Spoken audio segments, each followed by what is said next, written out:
welcome to the audience, to those of you who are members of the Operational Research Society or the Women in ORR and Analytics Network.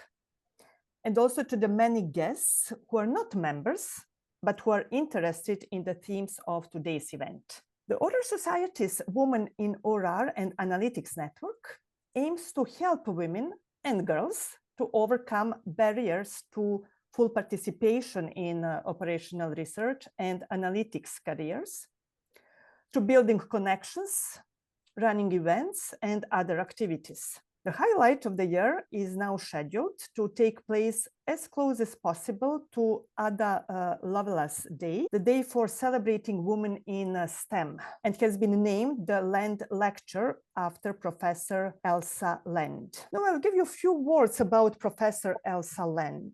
Next. Thank you. Elsa was a pioneer of operational research in the UK, the first female professor of operational research in Britain, and the first woman to win the ORR Society's most prestigious award, the Beale Medal, in 2019. Sadly, only a short time before she passed away. I will give a few words about what Warren events are for. They all aim to support women. They're open to everyone, no matter what sex or gender participants are. The Warren Land Lecture has the specific remit to have an eminent female guest speaker, as we have today, on a topic that has particular resonance for women and for anybody who is concerned about female representation in operational research and analytics. Then to inspire, inform, and support by making women visible as role models and contributors to science, exploring issues affecting women and ensuring that women's voices are heard. Now I will introduce our today's speaker. I am privileged to welcome our guest, Dame Celia Hoyles. Some of you may be familiar with Celia as a 1980s TV presenter.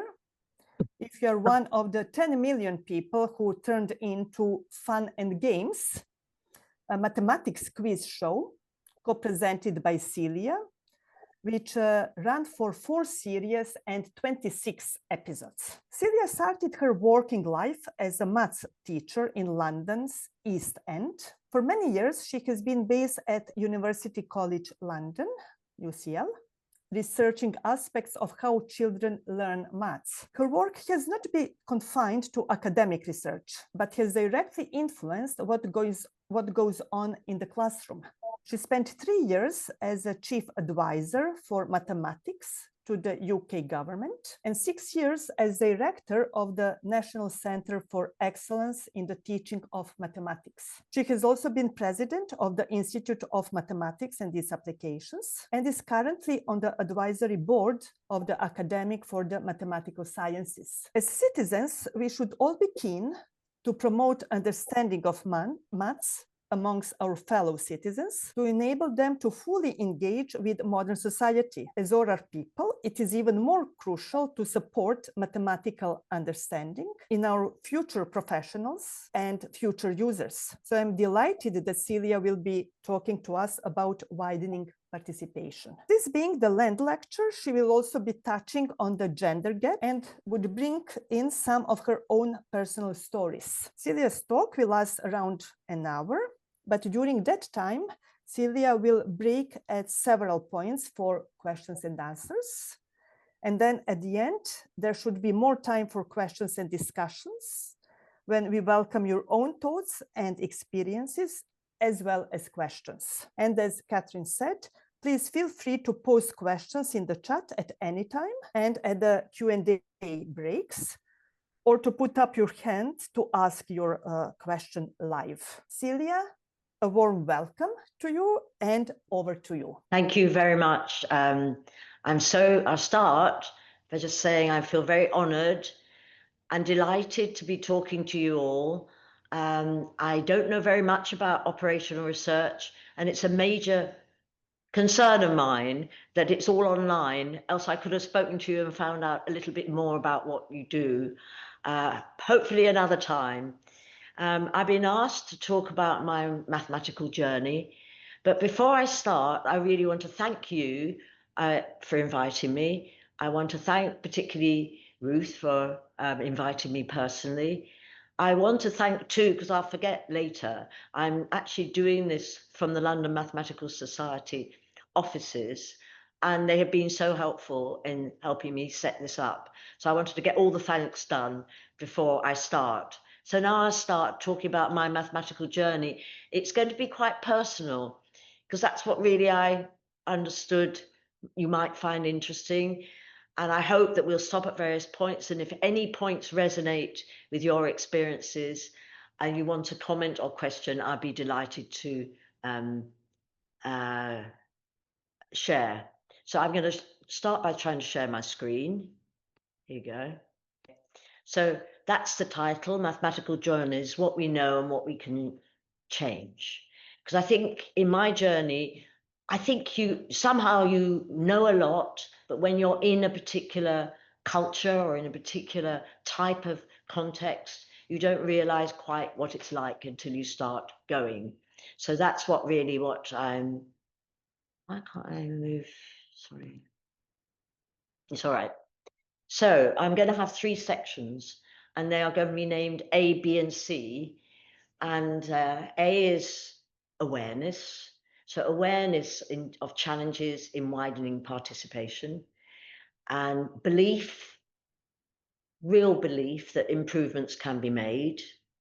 And then finally, to do something, collaborative action.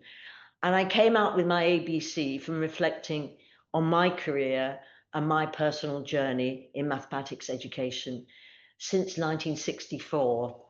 And actually, the photograph you had in your publicity is a few years ago. I've got more grey hairs than I had then. But anyway, we all get older. But it's quite interesting looking back in terms of what you didn't know and what you became aware of and what you can do to change together. And change has been enormous, actually. So we start. I'm going to talk about the International Commission on Mathematics Instruction, ICMI, and I mention that because that's been quite important internationally in my professional career. So I just mentioned some things when it was set up, and the main president I knew or heard about was Freudenthal, who was the second president in 1966. And so ICMI was about mathematics instruction. It's a subgroup of IMU, International Mathematics Union, that I suspect the operational researchers are part of that. And they have this congress every 4 years, called the International Congress on Maths Education. And the first one was in 1969. And this was a real mathematics education, mathematicians of all different shapes and sizes, teachers, applied mathematicians, pure mathematicians, big event every 4 years.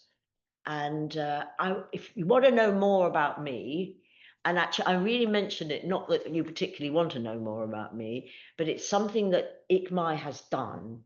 I won a prize, the Hans Freudenthal Award, in 2003 for my contribution to maths education, research and practice. And what happened is a few years later, or quite a few years later, the ICMI Executive Committee decided that all prize winners for the Freudenthal Award, but also the Klein Award, would have to give lectures about their work that should be collected online. And it was absolutely traumatic because suddenly you have to speak. At least some people haven't done it, I've now seen, but I'm a good girl, I always do it. So I did 3 lectures about your main research journey. And I think I wanted to share this with you because although it was traumatic for me to do, and I'm sure for the other awardees, in some ways it's a way of giving back, because we were very lucky to be given the awards. We had a nice time and we were celebrated. So in some ways this is this is what we think we now have contributed to the society. So I think it's maybe something worth thinking about. Now, just saying a bit about my background, I started off as a teacher and in a school in schools in East London. And I think this actually triggered why I did my master's degree and PhD in maths education while I was still teaching, and then I went on to the Polytechnic in North London. But I think in my research for my degree, my PhD, I did mainly about attitudes to maths, and I think I will never forget that, because I never realized, I was lucky. I wasn't very privileged, but quite privileged, and I went to a good school, girls' grammar school. It's very traditional sort of education at that time. Then I went to Manchester University, and I did well in maths. I enjoyed it, and it wasn't until my research, my PhD, where I interviewed children about their thoughts about different subjects, and particularly about maths. And I came confronted by the really anxious and negative emotions that our subject made in them. And I thought, we categorize this and whatever. And I thought we should do something about this, because we're all quite decent people. We all love our subject. It's not so frightening in and of itself. Okay, it's symbolic, it has its features, but there are ways of teaching it and introducing it that will make it less frightening and anxiety provoking. And I think that has actually framed my whole research since then. And so I want to talk particularly about that. And then the other thing I wanted to mention here at the beginning is the importance of boundary crossing that I didn't realize at the beginning. We're all in our little communities. I'm actually boundary crossing now, talking to you, but I'm doing it on Zoom. If I was talking to you face to face, we have to find a way of negotiating meaning between us. And I did a few boundary crossing, which is very stressful and very uncomfortable, but goodness, you learn a huge amount by doing it. And that's why I have done it, actually, usually with a little push from a mentor who say, oh, go on, you have a go, Celia. And I think from my experience, this is so important.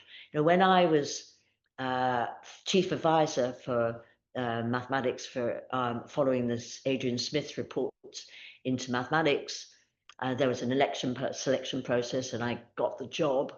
I carried on at university, but going in and working in the civil service, I had a sort of special role because I had to advise the minister. It was something I'd never done before. I didn't know how to behave really, but I learned so much about what it's like to be in the civil service, what it's like to be the minister. I can see all their meetings all day long, all different people all trying to get their attention. And I think it's this sort of thing we learn by crossing a boundary. And I got other boundaries that I will tell you about later when we worked with in some companies. But I was also chair of the Joint Mathematic Council of the United Kingdom, and that's, again, it's a big responsibility. But I learned by meeting all those people from all the different societies in mathematics, a huge number. I never realized there were so many. And I think they're maybe reducing a bit now. But this is a bit about my background. First of all, in teaching and in education, and secondly, by moving into different areas in policy and also in work practice. But I want to start, my first section is about awareness.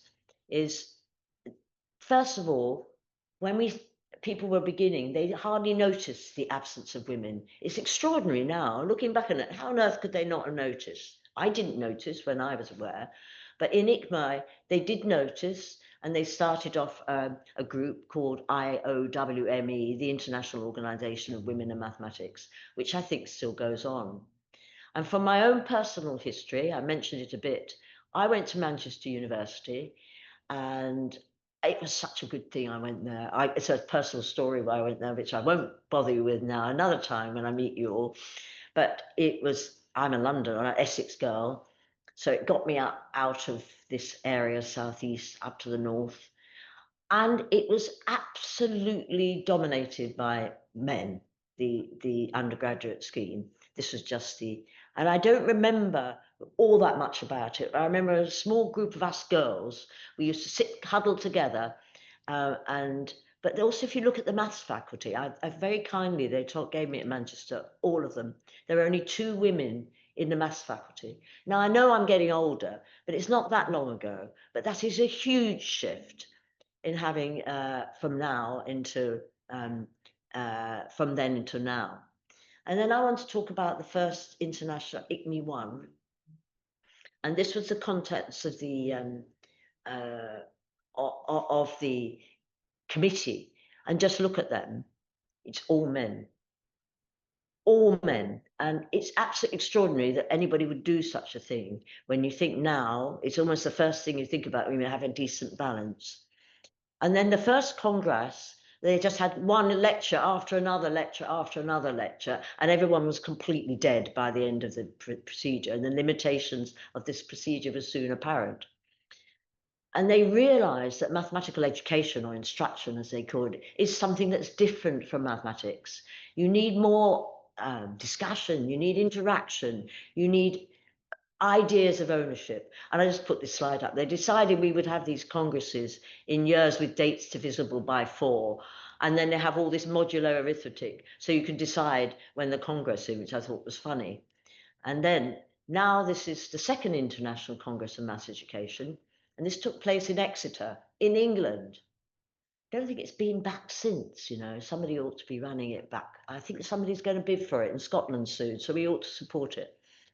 Anyway, this is the proceedings of the conference, much bigger. The presidential address by Sir James Lighthill, who was a real charismatic figure, president of IMA for a while, from Manchester, and also at UCL, where I am now. William, I'm retired now. But I attended this Congress. And I really have been an advocate for going for congresses ever since, because I went there, I was completely stressed out. I think I gave a paper. There were all these very, very important people. And I just put this up because Prince Philip, Duke of Edinburgh, wrote that. And I just thought it was so interesting what he wrote about mathematics. So I hope you'll find the business interesting and full of fruitful ideas. And I hope it's thoroughly enjoyable. But maybe there are people for whom mathematics is a clouded mystery. But it's still vitally important in the technological age. That's what he said all those years ago. So now I should look at the contents page of ICME in 1972. And I remind you that I was a school teacher. I was completely blown away by this conference. It was magnificent in every way, but just look at this list. Look at the list. If you in maths education or know a lot about maths education or something, this is like we're looking at your book list. You know, there's Piaget and Polya and Lighthill and Freudenthal and Hawkins, Edmund Leach, Hugh Philp. I remember he left a lasting impression on me because he talked about mathematics education in developing countries, about which I knew nothing. So suddenly you have your eyes open to all these things that were going on. Rennie Tom, you know, catastrophe theory. I was there at the conference where they were all speaking, and I was completely blown away. But what do we notice now that I certainly didn't notice there? But they were all men. Then there was you see, every single one of the speakers was male. And then there was a turtle workshop. And this was really significant for my development. Every now and again, you're going along happily in your mathematical life. I was enjoying my mathematics. I was studying for a master's and then PhD. And then you go to something and then think, God, I knew that I could do better as a teacher. And then I went to this turtle workshop that was at the Exeter ICME. I was going to the Congress. I'll never forget, I was walking along with some people I met, you know, you do, and there's this rather scrappy bit of paper on a tree saying this way to the turtle pond. And a group of us said, well, let's go and see what that is. It really was, that's what it was. And there in the turtle pond was Seymour Papert, who's the guy on the right, with a group of local kids who were giving a workshop in Logo. So Logo is a programming language for children with turtle graphics and a new way to think about geometry, a new way to think about lots of things in a programming way. They got the local Digital Equipment Corporation to give them these turtles, and these are the machines. You know how little things they are now. And they got this group of 10 to 12-year-olds who work with the MIT to help us. We all didn't know anything about computers at all. I think I'd done a bit of punch card stuff when I was a student. And these 12-year-olds, in true logo style, were given the responsibility of running the workshop. They were wonderful. They took over the computer management. They helped us all. They put out a small fire while we were all at dinner. But there was a problem. It was all boys. And at the time, we didn't notice. We didn't say, oh God, that's so limiting. We were just so happy that we were there and having a wonderful time. But that particular instant of coming across programming language of Logo at that conference really framed the next 50 years of my research work, because it was a different entry point to mathematics. Instead of always doing paper and pencil algebra that put off, I was fine with it, but put off so many kids. And this work was mainly done with my collaborator, Richard Noss. We met, we worked together, we then got married. Life was wonderful. But it was also part of this logo movement. And part of that movement was to widen access. We want more people to join in the mathematical enterprise and the programming enterprise. And this is something that was fundamental to Logo, to our philosophy. We want students to learn mathematics as applied mathematics, in the sense that mathematical knowledge is not just something you're told what to do in schools. It's an instrument of power. It's to do something that you could not do without the mathematical expertise. And so I think that is something, a powerful ideas, doing things in using your mathematics in ways that you couldn't do before. But also something, and this is so important when you're teaching younger students, with personal meaning and emotional connection. I think we forget that, because mathematics is somehow, it's symbolic, it's right, wrong, but it can have real personal meaning. And I think that's what we have to try and build in. And so why I was so keen on programming is you're not so left just between you and the book and the teacher and try and find out what the right way to do things. You can try things out. You get things wrong. You build them. You trace it. You debug it. And it's not so terrible or disastrous to debug. We all do it all the time now. But then it was a revolution. And also you can share it. And so that was really how I started. Now, this is not the Logo programming language I did way back then. It was symbolic. I don't know if any of you know the Scratch program. Now, Scratch is a descendant of Logo from the MIT stable. It's now block-based and visual, and it's probably much easier to follow than the symbolic language. You can't do everything you want to do in Scratch, but you can do quite a bit. And you can probably see what those blocks are. It's defining a polygon, and that's a bit of a clue for all of you to know maths. You know what a polygon is. You have to say the number of sides, you have to move the length of the side, and then you have to do a turn, which is 360 divided by the number of sides. And you can all visualize that. In fact, it's not how traditionally we did draw polygons in school mathematics, because you're doing the exterior angle, you're walking around. And this actually causes quite a bit of fun when you're doing it. And I'm going to show you a video of that later. But let's go on. But there is evidence that through programming, because you have this tangible output on which you can reflect and debug and share, and it's not such a big thing if you get it wrong. It's a different representation of mathematics, which is, I think, something that I think is really critical. And that particular examples of loss of Logo was looking at geometry. Now, geometry had gone through a really bad phase in schools. People weren't really doing geometry. So we were keen to try and re-enthuse geometry again, because it is a critical part of mathematics. I mean, it's not saying the other isn't important, but we shouldn't forget geometrical notions and feelings of space and shape. And also to trace through a computer program, whether it's Scratch or any other language, it really is going through logically step by step. If this follows this, and if you go around that loop or whatever, it really is reasoning and problem solving that became available to kids. And it was so much fun.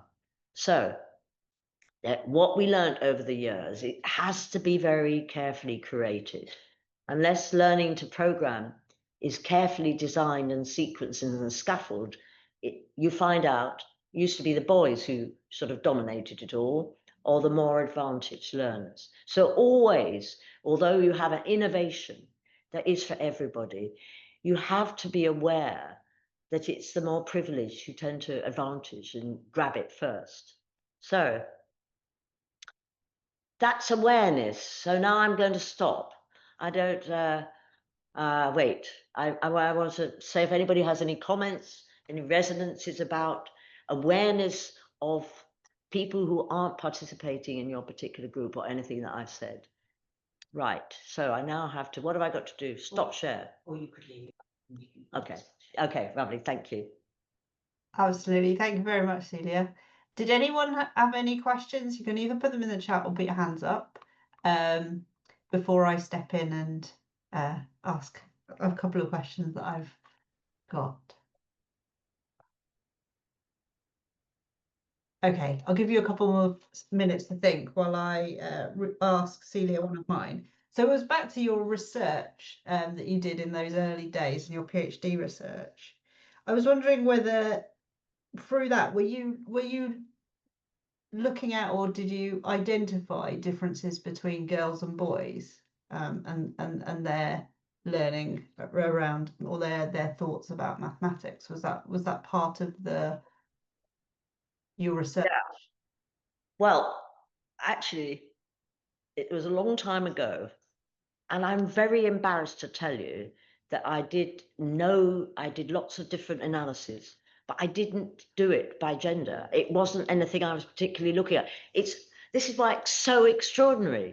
How could you possibly, I asked my younger self, do that? But it didn't, I was just looking at generally at attitude, but I have looked it up several times. I published a paper about it in one of our journals. No, I didn't do a gender analysis, which I think just shows the signs of the times, actually. Because I think now we would always do that. And I suspect there are people who are followed up a lot looking at maths anxiety. There may be some people on this call, and they might well find it's more gender. It's about gender, and it's usually about how it's brought on by the symbolic nature of the subject. It's right, wrong, and you always have to go fast. And all of those silly things, which we know are not really that important for mathematics, or I'm sure for operational research. Thank you for the question. No, great. Thank you. And now we have Rosemary. Rosemary. Yeah.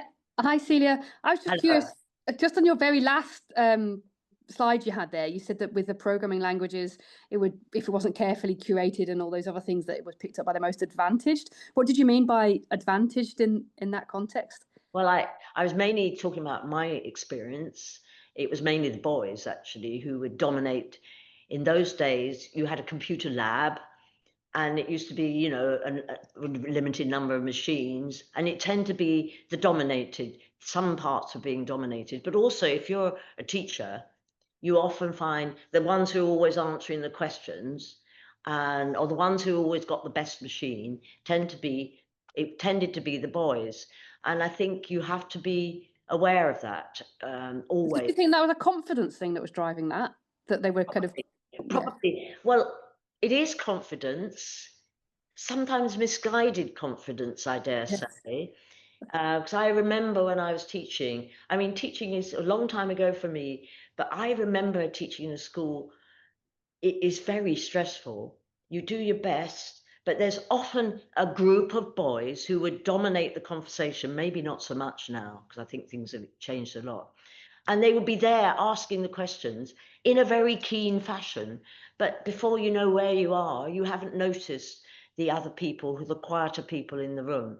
I think we get better at that. But what I meant in terms of the computer resources, I think it was known that if there are limited resources, the dominant group, which tended to be the boys, used to grab the most sophisticated machines or the best machines. That's what I meant. Thank you. That's right. And that chimes with what Mark's put in the chat. He was talking about that, and maybe confidence is one of those factors. that comes into it.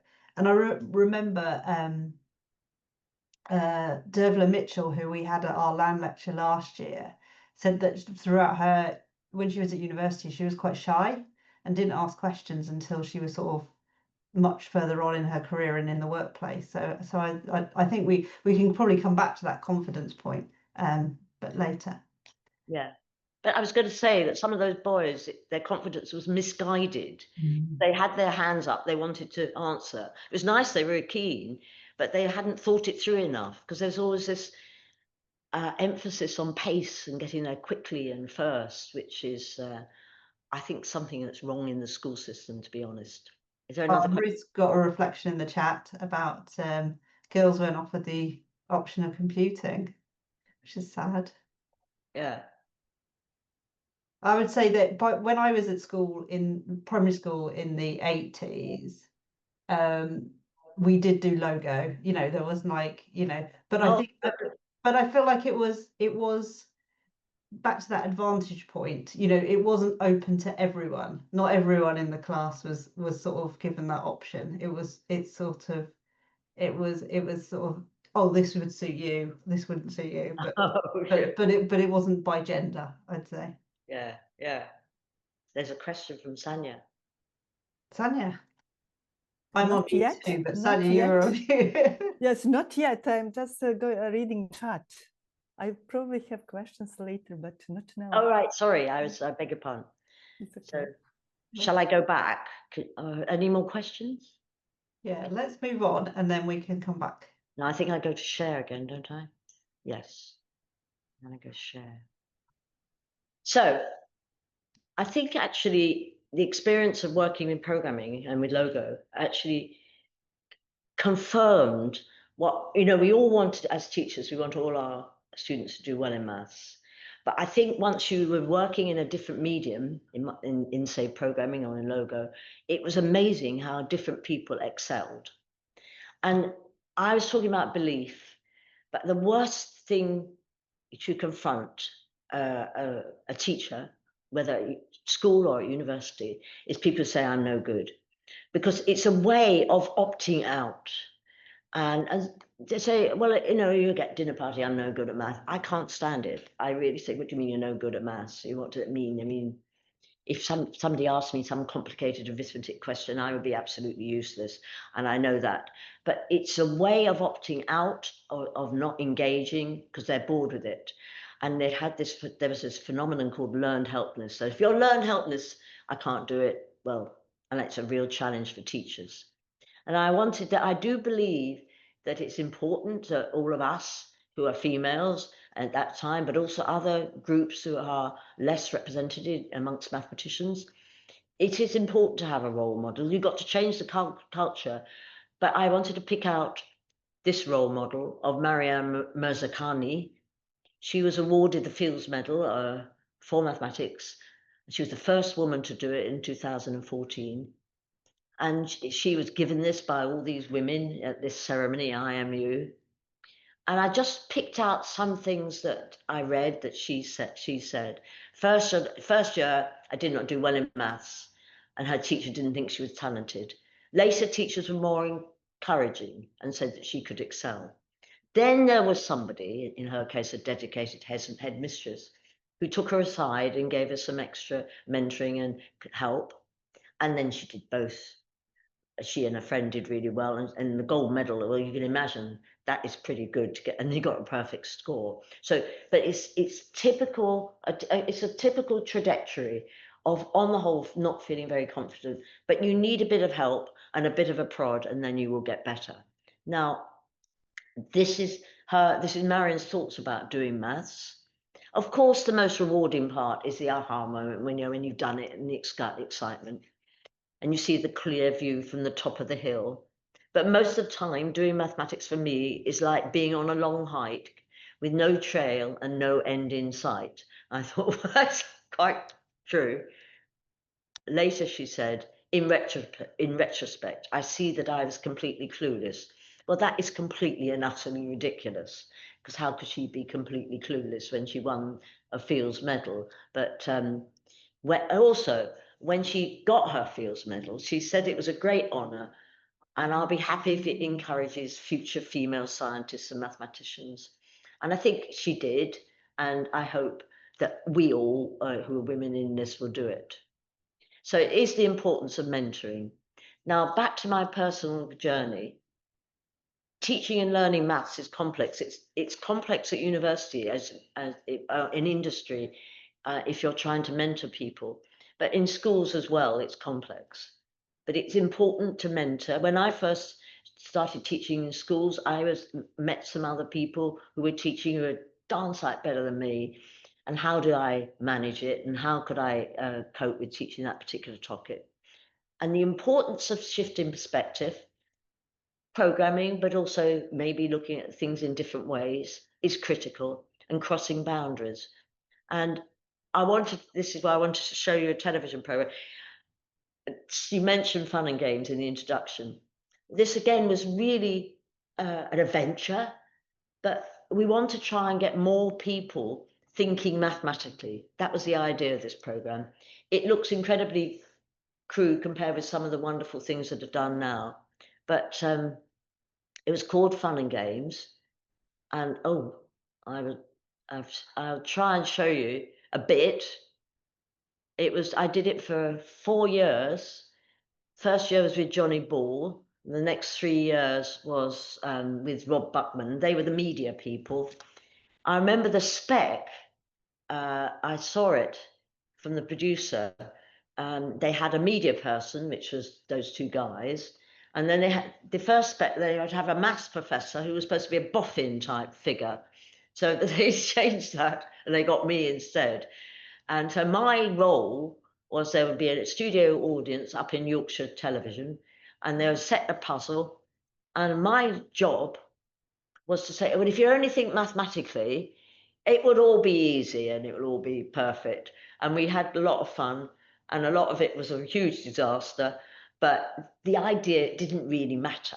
It was just to say, have a go, and can you give a hint that will make it a bit more, the mathematics will become helpful. You remember what I said about mathematics being an instrument of power? Well, this was trying to solve a puzzle. And I'm just going to try and do a little bit, but I might not work. Actually, what do you want to do? Sorry, this is... Sheila, you say then, how many turnips are under this cloth? 15. I'm 15? trying to go to the beginning. I'm trying to go to the beginning. For your mind, what chest expanders do for your body. And just in case the volunteers in our audience have a little stiffness in their mental muscles, here with some mental embrocation, all the way from London University, Professor Celia Hoyles. And here is our first puzzle. Now, here's the puzzle we set you last week, and I hope not too many of the viewers were arrested while trying it. Paul, Julie, and Andy woke up this morning, terrible night last night, woke up this morning with your boxer shorts on, inside out, over your trousers, and somebody has tied your ankles together with a short length of rope. Happens all the time, doesn't it? And here's the puzzle. What you have to do is to get the boxer shorts off and back on the right side out, over your bottom, leaving the rope as it is, but you're not allowed to untie the rope off your ankles. Okay, off you go.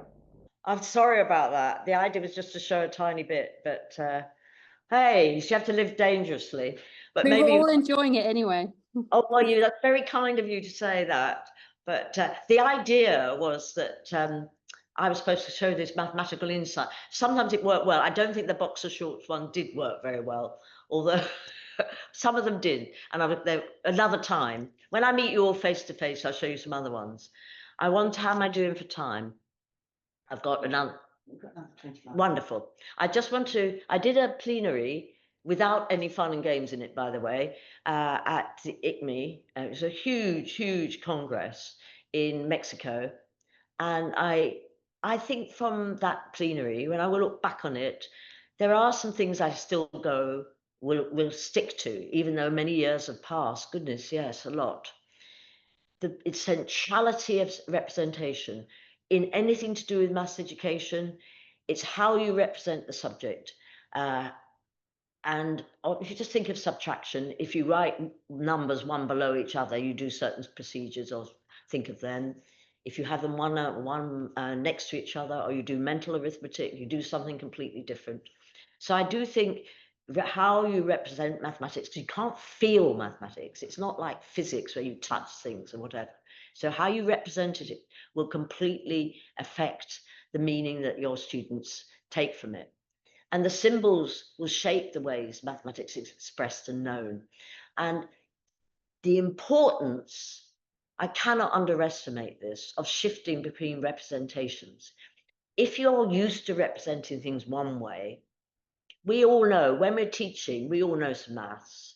But when you're teaching, you try and have a different way. Or when you're programming, you have a different way. And things that you thought you knew, let me give an example from teaching. I knew how to operate with fractions. I knew they were rational numbers after I'd done a degree in maths and all that.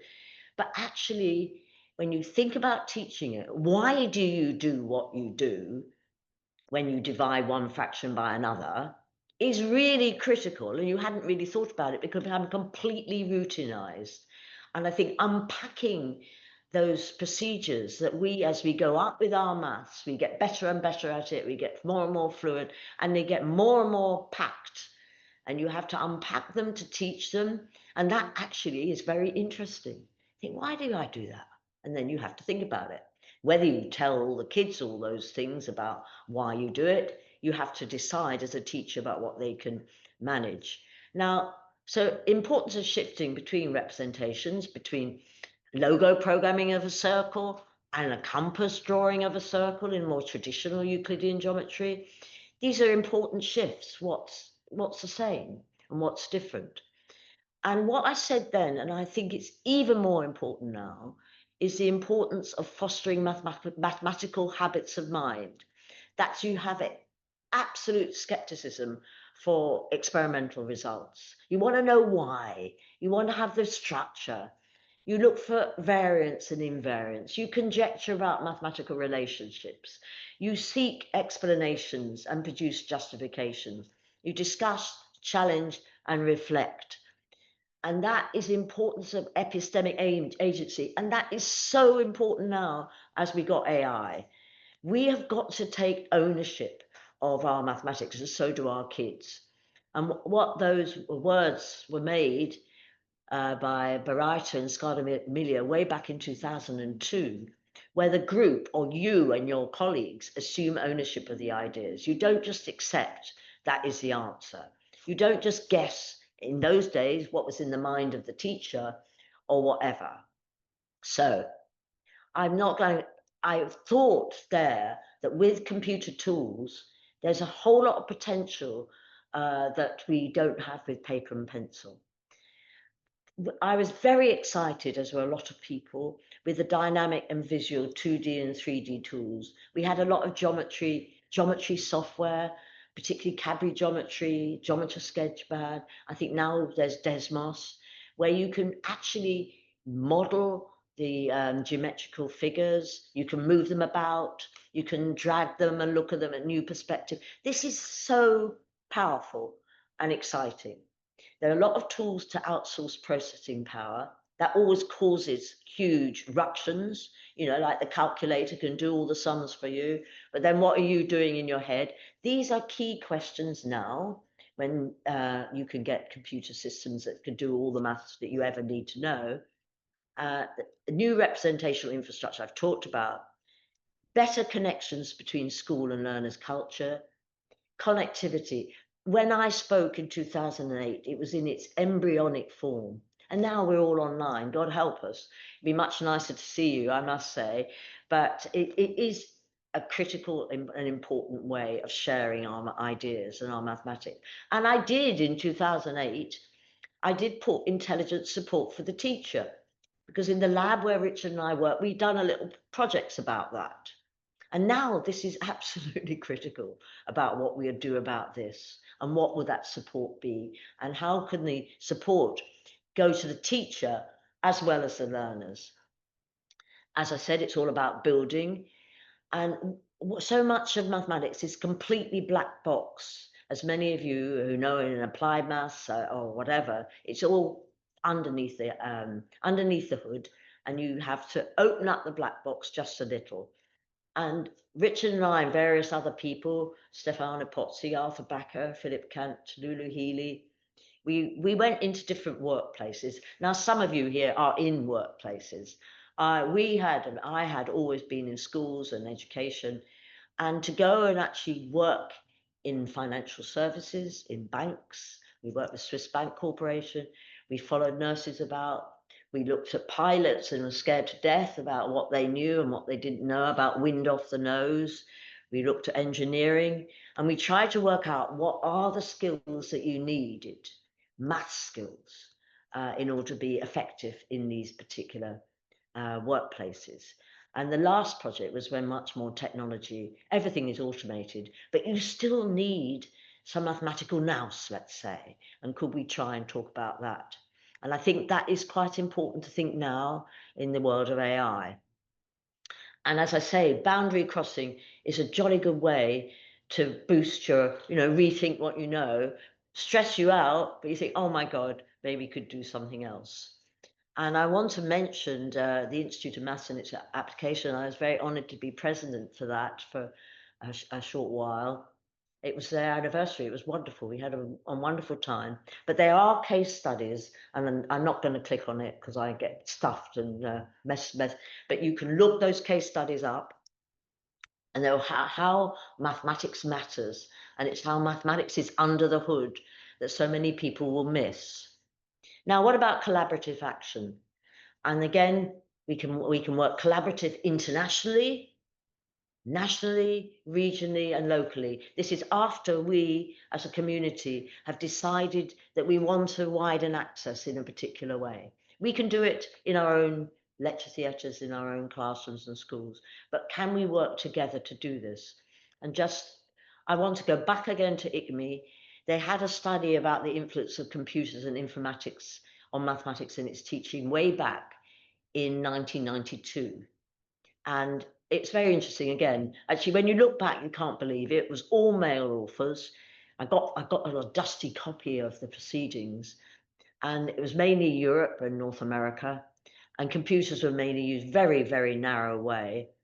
And there's little attention to complexities and barriers, student interaction and learning, and different modes of interaction.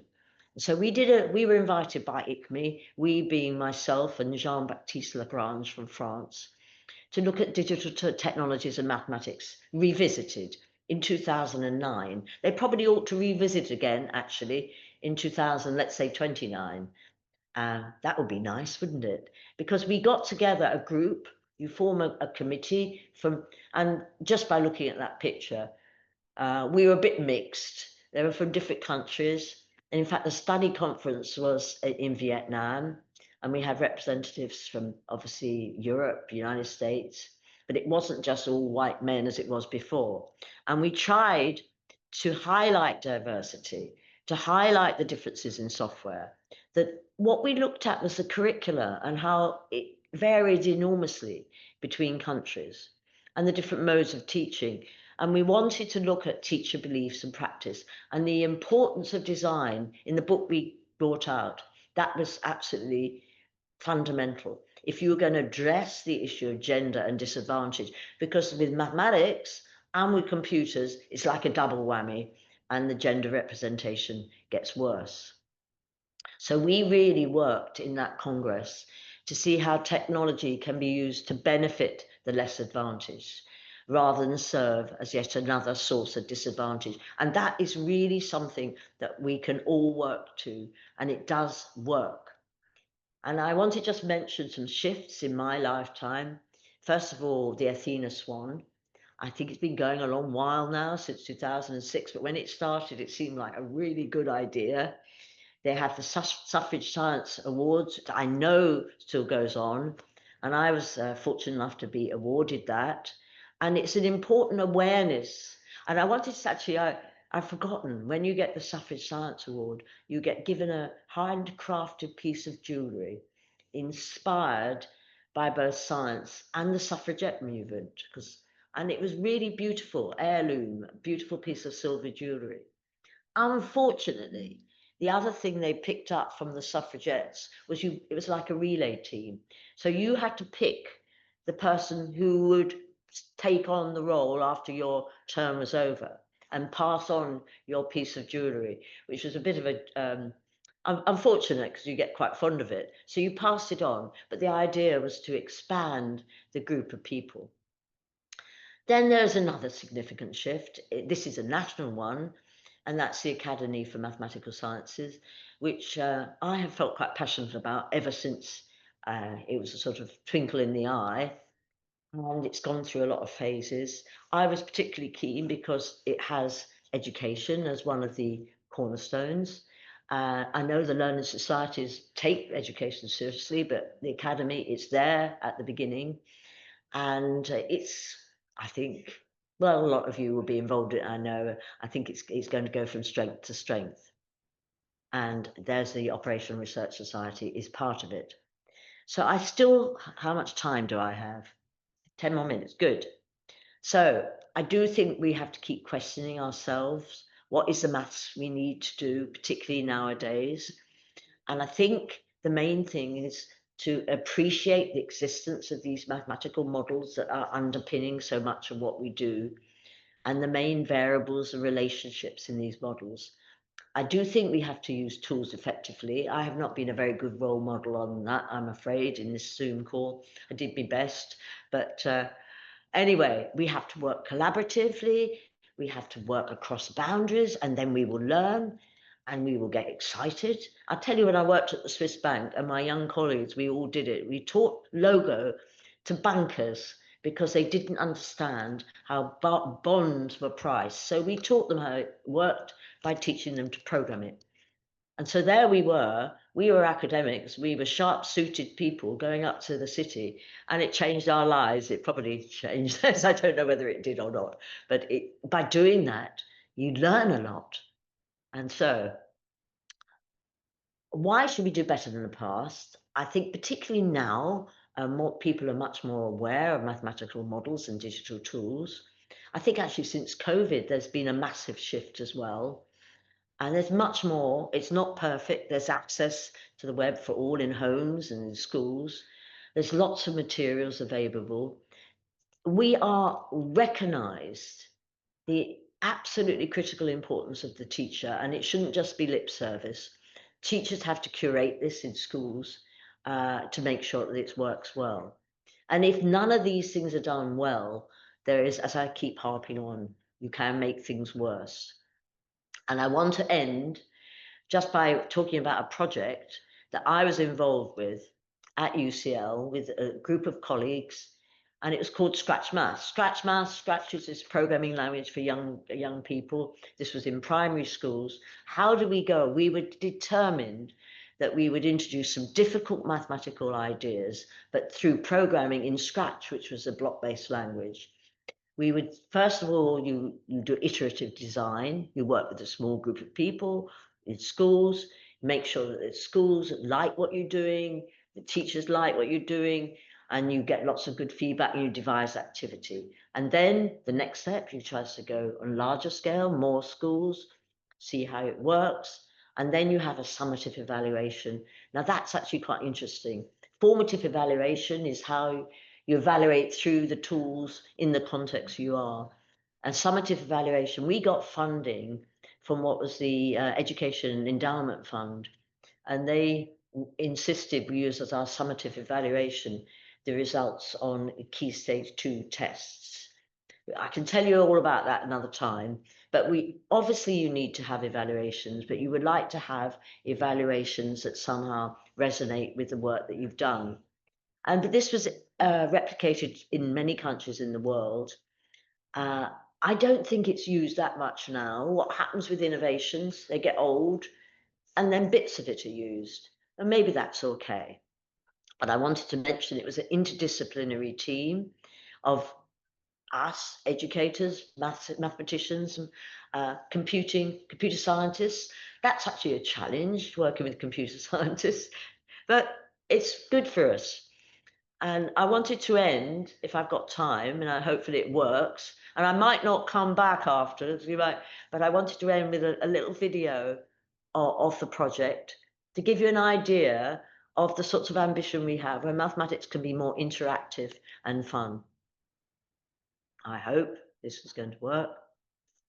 I have to go down a bit.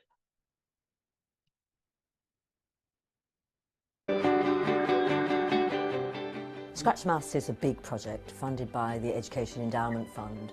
It's really important, it's going to go for a long period of time, and it's trying to make links between programming and mathematics. We are working with schools in different ways. We have a small group of schools where the teachers are really deeply committed to helping us to develop the curriculum. And we have a much larger group of schools where we actually try things out and do the actual research.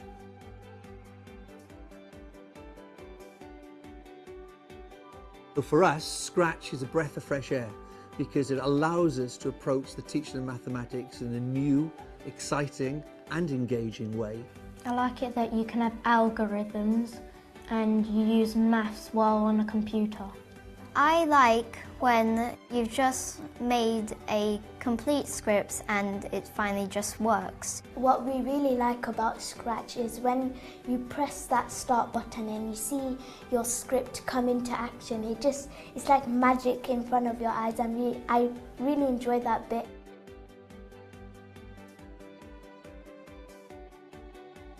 So how you work in the design process. A group of us who have had some experience, that includes teachers but academics, we worked together and we thought what would be the best materials that we could develop.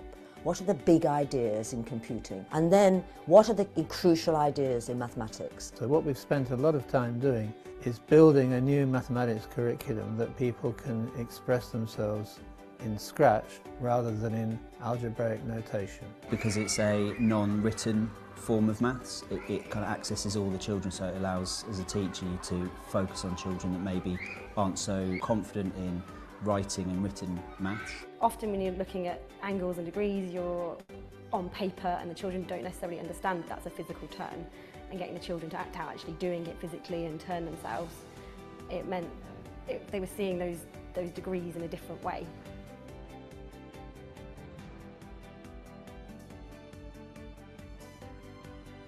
Scratch Maths has been invaluable in my knowledge and understanding and confidence in teaching computing, because it's brought everything to do with teaching coding back to the basics and built it up. I use the PowerPoints in each lesson. They're really straightforward and they do follow the teaching pattern that I want to follow. The materials are really easy to understand. There's vocabulary, there's all the plans already made. You get children who finish quickly, it's really good, you can move them on. And for children who are sort of struggling a bit, there's lots of visual and lots of unplugged activities as well, which really help.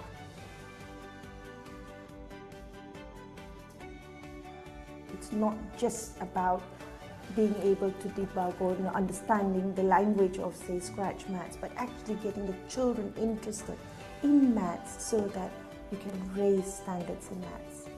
Already the project is fully embedded in our curriculum. It's also providing the tools to give the teachers the knowledge, skills and understanding to deliver the programme with confidence. This is a resource which will raise the confidence levels of your staff, of your pupils, indeed of the whole school. Literally, I had just a couple of slides about AI, and we could talk about that, because I do think this is a revolution. I know that if I was still fully employed, I'm now emeritus at the Institute of Education, UCL, I would love to get involved in a project with using one of the AI, ChatGPT, I don't know, Desmos, doesn't matter. I think we need to have to learn how to use this well.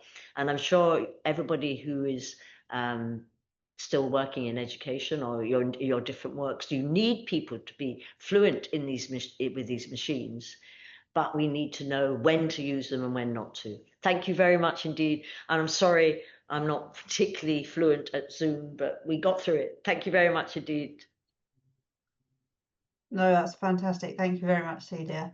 Before we, everyone's giving you a virtual round of applause anyway, but we still did have a couple of outstanding questions.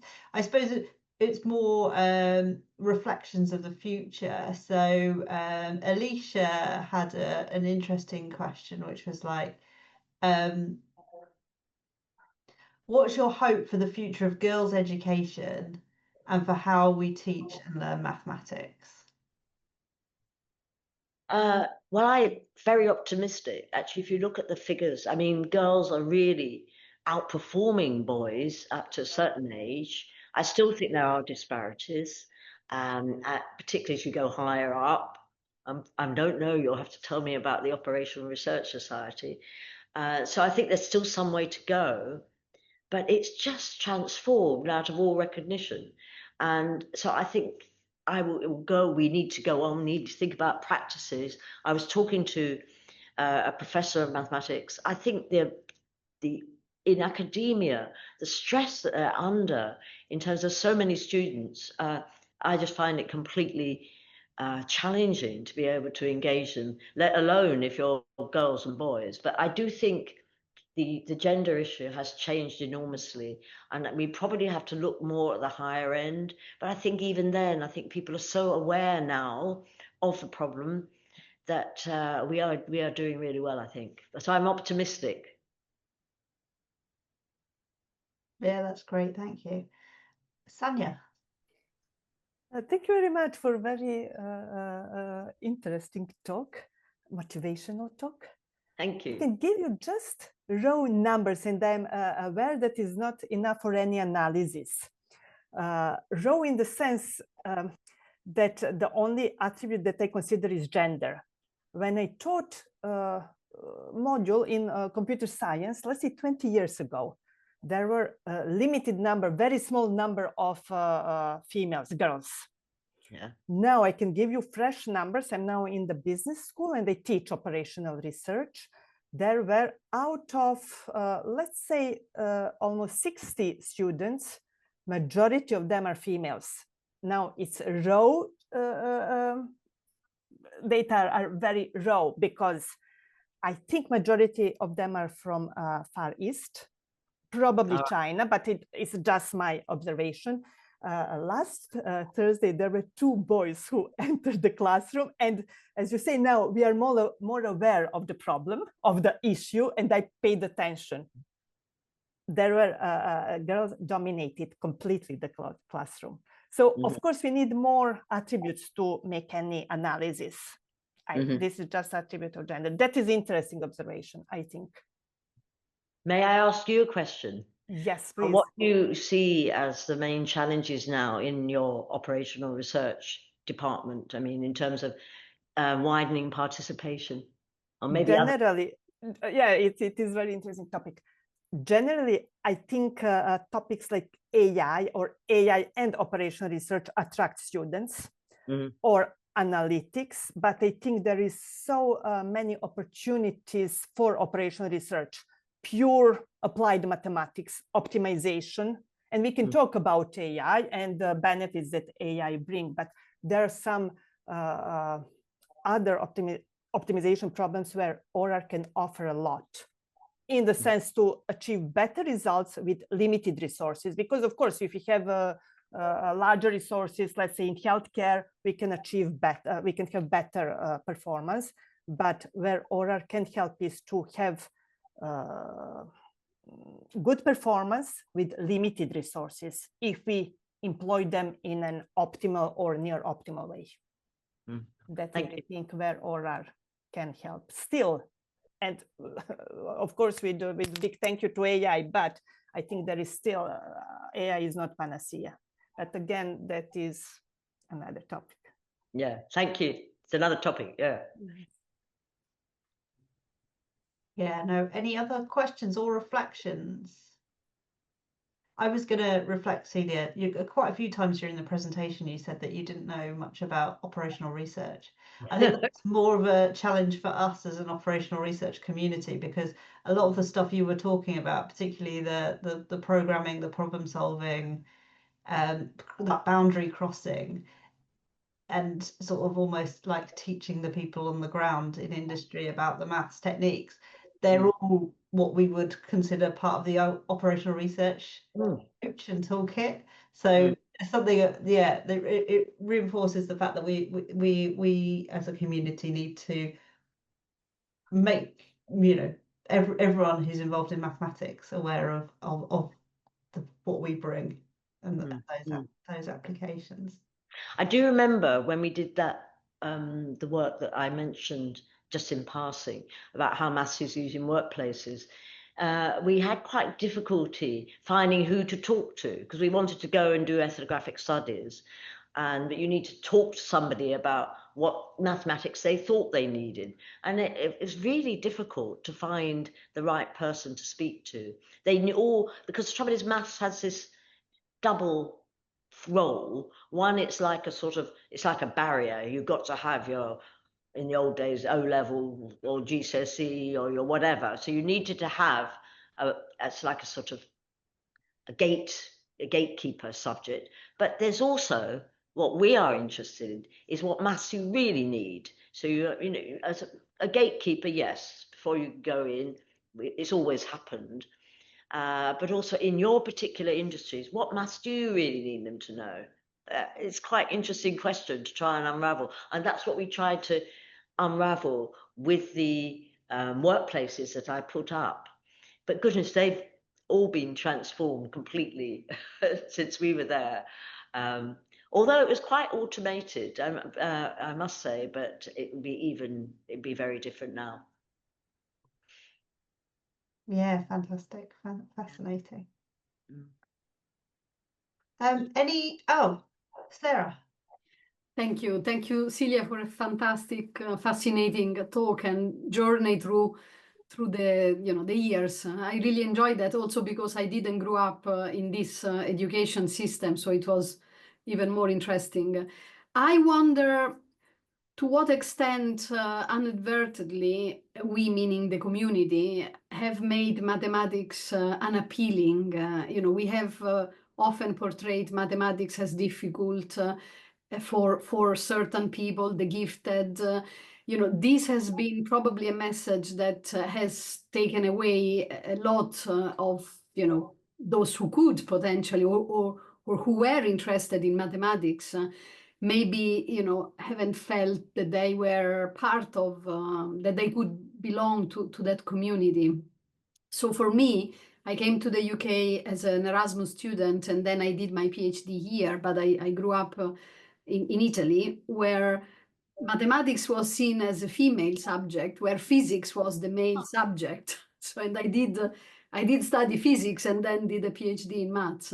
So I wonder how much do you think it was also a culture depicting mathematics as difficult and for certain people? I'm sure. Actually, that's such a wonderful question, and thank you for that. I'm surprised that you're in Italy because I know quite a few very important male maths professors. I thought it was very hierarchical in terms of men, but maybe I was wrong. No, it is, but it was a subject that, if you look at the secondary school, for example, it is really female dominated. And so, that it was a subject seen mostly for those who were going to teach. So there is an interesting relation between physics and maths there.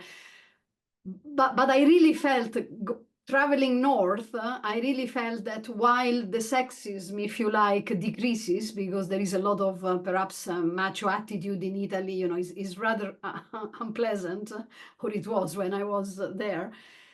But somehow there wasn't a question on abilities that I felt much more in Germany or in the UK, while moving north, where female were. So I, as a student in physics, I never was questioned, that I wasn't able or not to study physics, but I was questioned in the UK why I was doing mathematics. So I think there is this interplay between the way in which we portrayed mathematics that probably doesn't make it particularly attractive. It's really fascinating, and we could have a wonderful conversation actually internationally. I did mention these international groups because there's huge differences between about how they address mathematics, how they address physics or science. Physics is a nightmare subject in this country in terms of girls and going into it. And why this is, I don't quite know. I mean, luckily being an academic, you spend a lot of time, you are lucky you can meet people from other countries. And I mean, I think of places like Singapore or the Far East, they have a completely different, not completely different, but they have a different attitude to maths. This whole idea of anxiety, they just get on with it, they do it, yeah, fine. And it's different. And why, I don't know. I suppose because we are different cultures, and we have different communities. And I think we can learn a huge amount from each other. I mean, I spent some time in the Far East and in Singapore. You can learn a huge amount, certainly about their education system. This doesn't mean because they do well on some international studies, we have to run back here and do what they do, because we're a different place. And because that's what I tried to convince politicians. I'm a chief advisor. We're British, we can't be like them. If you go to schools in Singapore, there are lots of students, and it's just different world. A good world. Ours is a good world, but so we can't just sort of you go to another culture to learn about the culture and to give you a perspective on your own that you wouldn't have had when you're in your culture. But you don't just copy it. Sorry, I've been a bit off, Pete, but thank you anyway for your question. No, that's interesting. Yes, and yeah, now we're much more sort of globalized. There's opportunities for international collaboration. It seems like you've collaborated a lot internationally throughout your career as well. And yeah, like you said, you can learn a lot from those different cultures, but also recognizing that one size doesn't fit all, and you can't necessarily just take the best and paste it onto our systems. Is there still opportunities to travel in the same way that I did when I was a full-time academic? I just wondered in the present life, because I realised it's in some ways it seems like such a recreation to travel, but it isn't only a recreation. You learned absolutely so much when I went to the Far East, but when I went to South America, you see how other people are approaching our subject. It's interesting. I mean, you learn, and it's crossing a boundary. And there's a language issue as well, obviously, but it's more than that. It's a cultural one about how. But everywhere mathematicians are respected, and I'm sure OR people are respected and researchers in the same way, which I suppose we're fortunate about. We're fortunate to have that. They all, you must be okay if you know a bit of maths. I'm not so sure that's always the case, but we start off at that advantage. Yeah, exactly. Well, certainly the OR Society, we've got a lot of international people even on this call. We bring together a lot of people, and we have international conferences. So that from that side, certainly opportunities. I'm going to wrap up now because we are rapidly approaching past, and I have to let people go. But I wanted to make sure a couple of things that I want to share with everyone. Catherine, can I just interrupt? Oh, yeah, of course. An unscheduled presentation. Thank you very much. Thank you very much. Thank you very much. Yeah, and we'll give very much. Celia another round of applause. Thank you. They're really beautiful. They're really beautiful. Thank you very much. I'm so honoured. No, that's great. That's great. And I just wanted to finish with a reminder that we've got an upcoming session on the 20th of November, which is our lightning talks, which are our 5-minute short, sharp talks from people from around the regions this time. So that'll be a really exciting event. And then we're having a Christmas social with our colleagues from Wisdom and Worms. So Ruth posted in the chat already the feedback form. We'd be grateful for feedback. But it's been brilliant having Celia with us, and thanks to Ruth for organising, Sanya for coming along as president and doing the welcomes, and thanks everyone for attending. It's been really lovely to have you here and engaging in the conversation with Celia today. Oh, that's Luciana. Thank you. Brilliant. No, thanks everyone. Thank you. Bye. Bye everyone. Have a lovely evening. Thank you, everyone. Thanks.